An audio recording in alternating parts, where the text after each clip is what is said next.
ఓం గం గణపతియే నమః. ఓం నమః శివాయ. ఓం శ్రీమాత్రే నమః. అందరికీ నమస్కారం.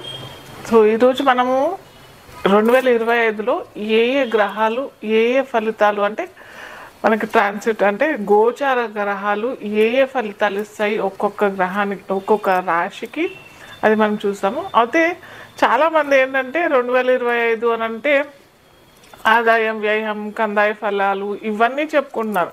యాక్చువల్గా ఇవి మనం 2025 ఇది క్యాలెండర్ ఇయర్, మనము ఇంగ్లీష్ క్యాలెండర్ ఇయర్ ప్రకారం చూస్తున్నాం కాబట్టి ఇక్కడ మనం ఓన్లీ గోచార గ్రహాలు అంటే మేజర్ గ్రహాలు 4 అవి ఏంటంటే రాహుకేతు, శని భగవానుడు, గురు, బృహస్పతి. ఈ 4 గ్రహాలు ఎలాంటి గోచార ఫలితాలు ఇస్తాయి అవి చూసుకోవాలి. అంతేగాని మనము కందాయ ఫలాలు ఆదాయ వ్యయ ఫలాలు ఎప్పుడు చూస్తామంటే ఉగాది టైంలో, ఉగాది పంచాంగంలో మనము అప్పుడు మనకేంటంటే చక్రాలు వేసేసుకొని ఆ గోచార అప్పటి నుంచి ఉగాది పంచాంగం నుంచి పంచాంగం మనకి ఋతువు కూడా మారిపోతుంది, మనకి ఆ సంవత్సరం కూడా మారిపోతుంది. కాబట్టి దాని ప్రకారం మనం లెక్కేసేది అది కంప్లీట్ డిఫరెంట్.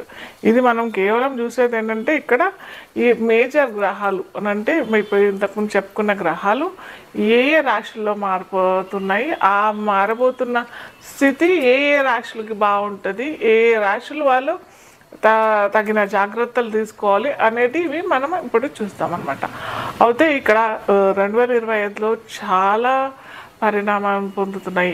ఈ రాహుకేతువులు ఒకేసారి మారుతున్నాయి. మనకి బృహస్పతి గ్రహం అనేది కూడా ఒక రాశి నుంచి అంటే తన ఉన్న రాశి ఇప్పుడు అయితే తను వృషభంలో ఉన్నాడు, వృషభం నుంచి మిథున రాశిలోకి వెళ్తున్నాడు. అలాగే శని భగవానుడు కూడా కుంభరాశి నుంచి మీన రాశిలోకి వెళ్తున్నాడు. సో చాలా మేజర్ ఈవెంట్స్ జరగబోయే ఛాన్సెస్ చాలా చాలా ఉన్నాయి 2025లో. ఎందుకంటే ఒకే సంవత్సరంలో ఇన్ని గ్రహాలు మారటం అనేది చాలా అరుదైన సంఘటన ఒకటవుతే, ఇక్కడ మరి ఇంకొకటి ఏంటంటే పైపెచ్చి ఏంటంటే మనకి బృహస్పతి కూడా మనకి మిథునం నుంచి మళ్ళీ కర్కాటకం నుంచి మళ్ళీ మిథునంలోకి వక్రి అయ్యి వెళ్ళటం, ఇవన్నీ ఒక రాశి నుంచి ఇంకో రాశికి కూడా వెళ్ళటం, ఇవన్నీ కూడా పరిణామాలు మనం చూస్తున్నాము ఈ 2025లో. అలాగే కేవలం బృహస్పతి కాకుండా శని భగవానుడు కూడా మనకి మీన రాశి నుంచి మేషరాశిలోకి కూడా వెళ్తున్నాడు. సో ఇలాంటి పరిస్థితి ఒక్క ఈ 2025లో చాలా పెద్ద మార్పులే అటు దేశ గోచారంకైనా కానీ మన పర్సనల్ వ్యక్తిత్వ జాతకాల్లో కూడా చాలా ఎఫెక్ట్ అవుతుంది. సో ఇన్ జనరల్గా నేను ప్రతిసారి చెప్తున్నాను ఏంటంటే మన రాశి ఏదైతే ఉందో ఆ రాశి ప్రకారం కాకుండా మన లగ్నం ఏంటో చూసుకొని అంతర్దశలు ఏం నడుస్తున్నాయి దాని ప్రకారం చూసుకొని ఇవన్నీ ఈ గోచార ఫలితాలన్నీ అన్వయించుకున్నట్టయితే తప్పకుండా మంచి ఫలితాలు వస్తాయి. సో మొట్టమొదటిగా ఒక్కొక్క రాశి వాళ్ళకి ఈ గోచార గ్రహాలు ఎలా వస్తాయి అనేది చూసాము. అయితే ఫస్ట్ మనకు రాహుకేతువులు 2025 మే 18వ తేదీ నాడు మీనరాశి నుంచి కుంభంలోకి వెళ్తారనమాట. అలాగే శని భగవానుడు కూడా కుంభరాశి నుంచి మీనరాశిలోకి గోచార రహితంగా ప్రయాణం చేస్తాడు మార్చి 29, 2025. అలాగే గురు భగవానుడు కూడా మనకి మే 14వ తారీఖు నుంచి తనున్న రాశి ఇప్పుడు ప్రజెంట్గా వృషభ రాశిలో వక్రి అయి ఉన్నారు ఇప్పుడు బృహస్పతి. సో ఈ వక్రి అయిన బృహస్పతి 2025 మే 14వ తారీఖు నుంచి మనకి వృషభ రాశి నుంచి మిథున రాశికి వెళ్తారు. అలాగే ఇక్కడ చెప్పుకున్నాం కానీ ఇంతకుముందే చెప్పాను, వక్రి కూడా అవుతున్నారు శని భగవానుడు అలాగే గురు భగవానుడు కూడా. సో అక్టోబర్ నుంచి గురు భగవానుడు కూడా ఏమంటారు మిథున రాశిలోకి వెళ్తారనమాట. అంటే అతి వేగం ప్రయాణం చేస్తుంటాడు గురు భగవానుడు. కాబట్టి అతి వేగంగా ప్రయాణించి అక్టోబర్ 2025 చివరి సంవత్సరంలో అక్టోబర్లో మిథున రాశి నుంచి కర్కాటకంలోకి వెళ్తాడు. అలాగే డిసెంబర్ నెలలో మళ్ళీ కర్కాటకం నుంచి మిథున రాశికి వస్తాడనమాట. సో ఇంత పెద్ద పెద్ద మేజర్ ట్రాన్సిట్స్ అవుతున్నాయి కాబట్టి మన వ్యక్తిత్వ జాతకాల్లో కూడా చాలా గొప్ప పరిణామాలు, ఒక్కో రాశికి బాగానే ఉంటుంది, ఒక్కో రాశికి మధ్యంతర ఫలితాలు, అలాగే ఒక్కో రాశికి పట్టిందే లక్ష్మి అన్నట్టుగా ఇలాంటి మేజర్ ఎఫెక్ట్స్ అయ్యే ఛాన్సెస్ మనకి 2025లో చాలా చాలా జరుగుతాయి. ఎందుకంటే చెప్పా కదా, అసలు ఒక్క సంవత్సరంలో ఇన్ని మార్పులు జరగటం అనేది చాలా అరుదైన సంఘటన అనమాట. అలాగే మనకి శని భగవానుడు కూడా మనకి 2025 మార్చి 29 నుంచి మారుతాడన్నా కదా మీనరాశిలోంచి. మళ్ళీ మీనరాశిలోంచి మేషరాశిలోకి కూడా మనకి అతివేగం. శని భగవానుడు ఇన్ జనరల్ చాలా మెల్లిగా నిదానం, శనీశ్వరుడు అని అంటాం మనము. అంటే అంత వేగమైన గ్రహం కాదు, మెల్లిగా నిదానంగా ప్రయాణించి శని భగవానుడు కూడా అతివేగం వల్ల మేషరాశిలోకి ప్రయాణం చేస్తాడు అనమాట. సో ఇలాంటి సంఘటనలన్నీ మనకి ఒక్కొక్క రాశికి ఎలాంటి ఫలితాలు వస్తాయి, ఎలాంటి తగు జాగ్రత్తలు తీసుకుంటే బాగుంటుంది అనేది మనము చూద్దాము. అలాగే ఎండింగ్లో నేను ఒక మంచి ఇన్ జనరల్గా చాలామంది అడుగుతూ ఉన్నారు, రాహుకేతుల వల్ల మేము భయపడిపోతున్నాము, కాలసర్పదోషము ఇవన్నీ, రాహుకేతులు సర్పదోషం ఇవన్నీ దానివల్ల చాలా భయంకరంగా భయం అయిపోతుంది అని చెప్పేసి ప్రజలు చాలా విధంగా అడుగుతూ ఉన్నారు. సో ఒక చిన్న చిటుక వల్ల మీ ఇంట్లో ఏమన్నా ఫైనాన్షియల్ ఇష్యూస్ అన్నా, లేకపోతే ఇంకేమన్నా ఏమంటారు లేటుగా అవుతున్నాయి, అటు ఉద్యోగ ప్రయత్నాలైనా కానీ, లేకపోతే వివాహ ప్రయత్నాలైనా కానీ, సంతానం సరి అయిన సమయంలో అవ్వట్లేదు అని అంటే ఒక చిన్న చిట్కా చెప్తాను. అది ఏంటంటే ఏ రాశి వాళ్ళకి కొద్దిగా చూసుకోవాలి. రాహు ఒకవేళ ఆ రాశి వాళ్ళకి 3, 6, 11 రాశుల్లో ఉంటే మటుకు ఎలాంటి ఫలితాలు ఇస్తాడు అది నేను ఎండ్ ఆఫ్ ది షోలో నేను చెప్తాను. కాలపురుషాంగంలో మనకి 11వ లగ్నం లేదా లగ్నం తెలియని వారికి రాశి అని అనుకున్నట్టయితే కుంభరాశి అవుతుంది. కుంభలగ్నానికి కుంభరాశికి అధిపతి శని భగవానుడు. సో ఈ శని భగవానుడు మొన్నటిదాకా 5 సంవత్సరాలు చక్కగా తన ఇంట్లోనే ఉంటూ హాయిగా 30 సంవత్సరాల తర్వాత తన ఇంట్లో హాయిగా ఉన్నాడు. ఈ 2.5 సంవత్సరాలు తన ఇంట్లోనే ఉండడం, హాయిగా చక్కగా ఉన్నాడు. కాకపోతే ఇప్పుడు మనకి మార్చి 29, 2025 నుంచి శని భగవానుడు ఇక్కడికి మీనంలోకి వెళ్ళిపోతాడు. కాబట్టి తన ఇల్లు వీడి పక్క ఇంట్లోకి వెళ్తున్నట్టుగా ఫీలింగ్ అనమాట. సో శని భగవానుడికి అటు గురు భగవానుడికి అంతగా శత్రుత్వం లేదు, అటు మిత్రుత్వం లేదు, కానీ సమ్ముడు అనమాట. అంత మంచి ఫలితాలు ఇవ్వడు కుంభలగ్నం, స్పెసిఫిక్గా కుంభలగ్నం, కుంభరాశి. కాకపోతే కుటుంబ వ్యవస్థ మనం చెప్పుకున్నాం కదా, ద్వితీయం మనకి కుటుంబ స్థానం అవుతుంది. అలాగే ఫైనాన్స్ పరంగా కూడా అనుకుంటాం, ఫ్రెండ్స్ కూడా ద్వితీయ భావమే చూస్తాం. కాబట్టి కుటుంబం అభివృద్ధి చెందడం అంటే వాళ్ళు ఏమైనా వివాహ ప్రయత్నం చేసుకునే వారికి వివాహం జరగడము, లేదా సంతానం పొందాలి అని అనుకునే వారికి సత్సంతానం కలగడం ఇలాంటి. అలాగే ఫైనాన్స్ ఎప్పుడో ఎవరికో డబ్బులు మనం అప్పుగా ఇచ్చాము అది తిరిగి రావటం, ఇలాంటి అన్ని సంఘటనలు మనకి కుంభలగ్నం కుంభరాశి వారికి జరుగుతూ ఉండడం మనము ఈ మీనరాశి ట్రాన్సిట్ వల్ల అవుతుంది. కాకపోతే ఇక్కడ ఇంకోటి గమనించాల్సిన విషయం ఏంటంటే రాహు కూడా లగ్నంలోకి వచ్చేస్తున్నాడు అనమాట. సో రాహు లగ్నంలోకి వచ్చేస్తున్నాడు కాబట్టి మే 18వ తారీఖు నుంచి ఈ కుంభరాశిలోకి వస్తున్నాడు. కాబట్టి ముఖ్యంగా ఆరోగ్య విషయంలో చాలా జాగ్రత్తగా ఉండాలి.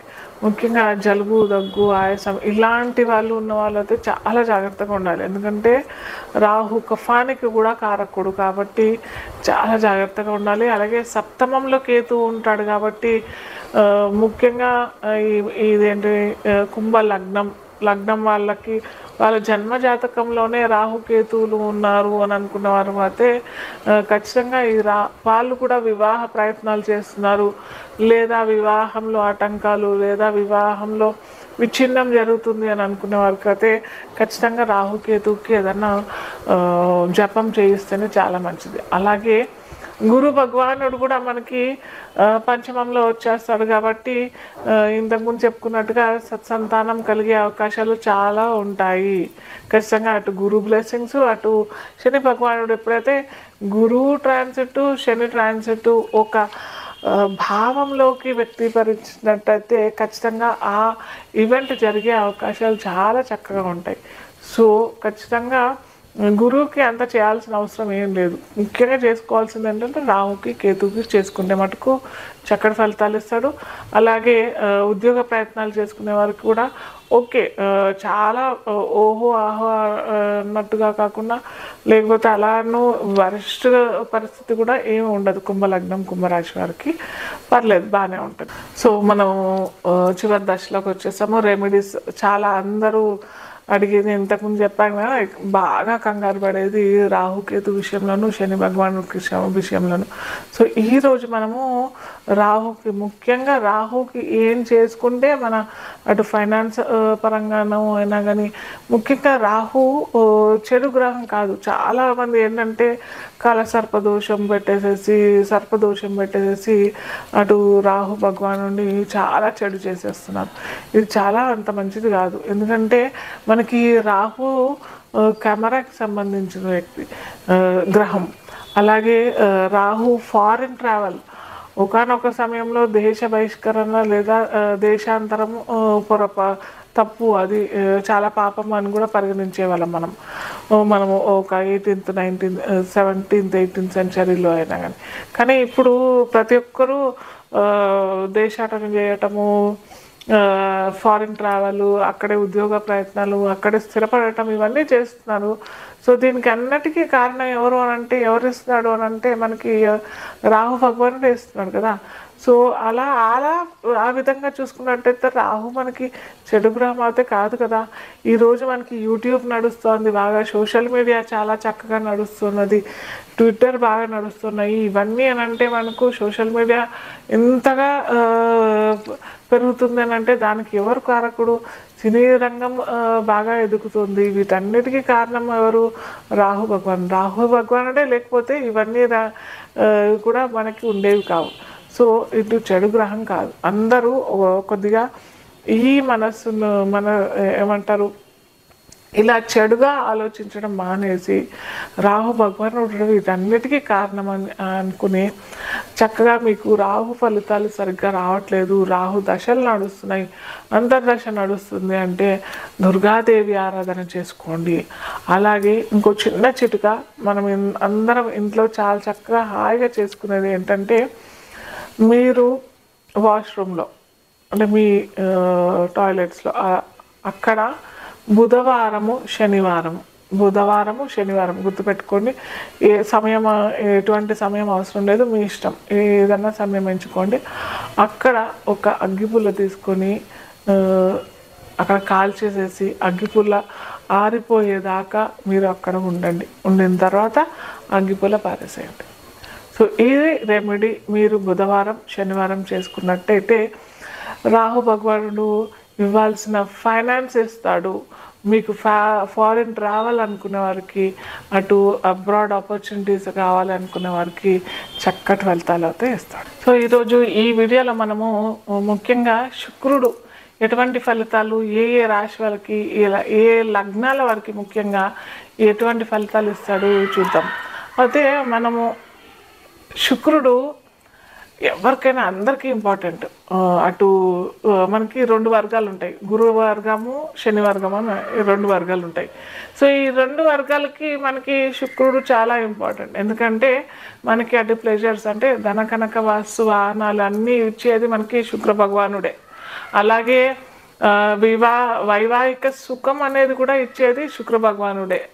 అలాగే విహారయాత్రలు, చాలా మంచి కంఫర్ట్స్, లగ్జరీస్, మంచి కార్స్, మంచి డబ్బులు, మంచి నగలు, మంచి బట్టలు, వస్త్రాలు, ఇంకా ఏంటంటే ముఖ్యంగా శుక్ర కారకత్వం, అంటే శుక్ర కణాలు పురుషులకి ఇచ్చేది కూడా శుక్ర భగవానుడే. కాబట్టి ఈ వర్గాలకి శుక్రుడు అవసరం లేదు, ఈ వర్గాలకి శుక్రుడు కావాలి అన్నట్టు కాదు.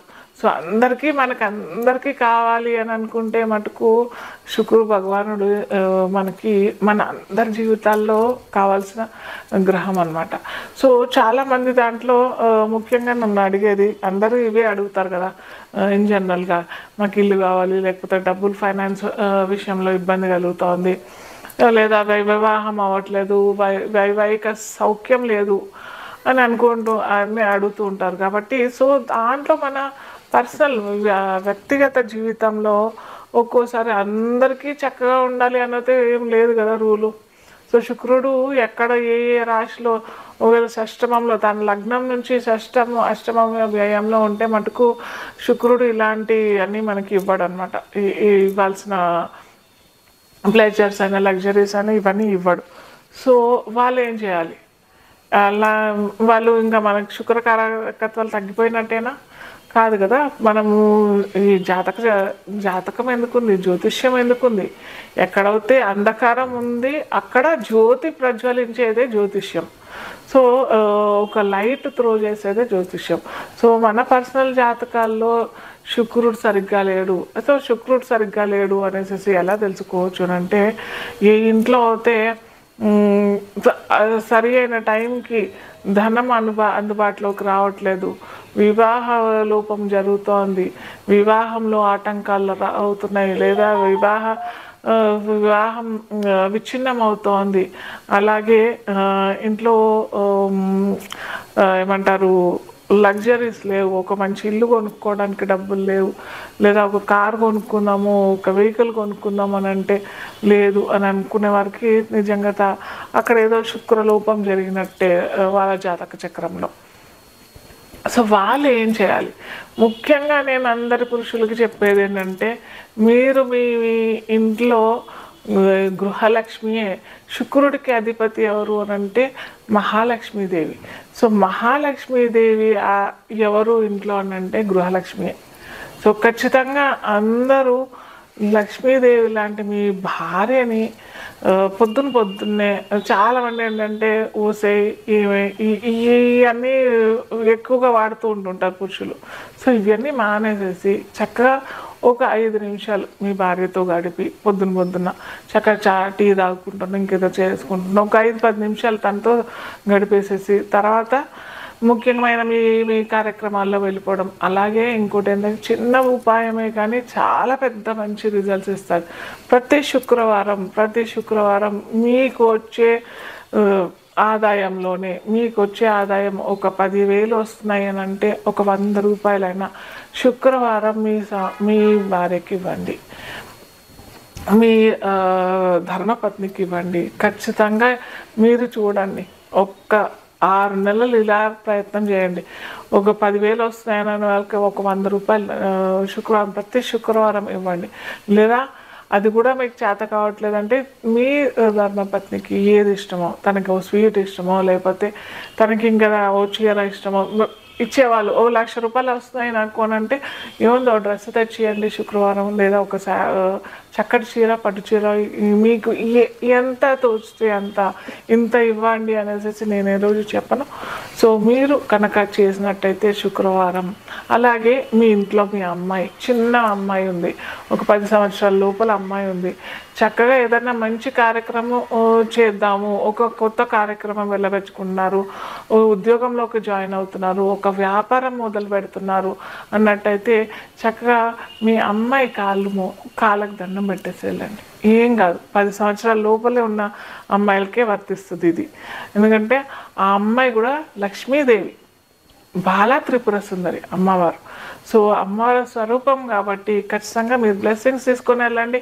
ఖచ్చితంగా మీరు అనుకున్న కార్యక్రమం నెరవేరకపోతే నన్ను అడగండి, ఖచ్చితంగా అవుతుంది. అయితే యద్భావం తద్భవతి అని అంటాం కదా. సో భావం కరెక్ట్గా ఉండాలి. ఏదో నేను చేశాను, మేడం చెప్పారు నేను చేశాను, అవుతుందో కాదో అని అనుకుంటే అక్కడ కూడా మీకు యూనివర్స్ అట్లాగే, విశ్వం అలాగే వేస్తుంది ఫలితం కూడా. సో అలా కాకుండా అవుతుంది, ఇది నేను చక్కగా మా అమ్మాయి లక్ష్మీ స్వరూపంగా చూసుకొని వెళ్తున్నాను అని అన్న ఆ భావంతో మీరు వెళ్ళండి. బయటికి ఖచ్చితంగా మీరు అనుకున్న ప్రయత్నాలు సఫలీకరిస్తాయి. సో ఇది మాత్రం అటుకు చేయండి. ఖచ్చితంగా శుక్రవారం ఎటువంటి పోట్లాట మీ భాగస్వామితో చెయ్యకండి.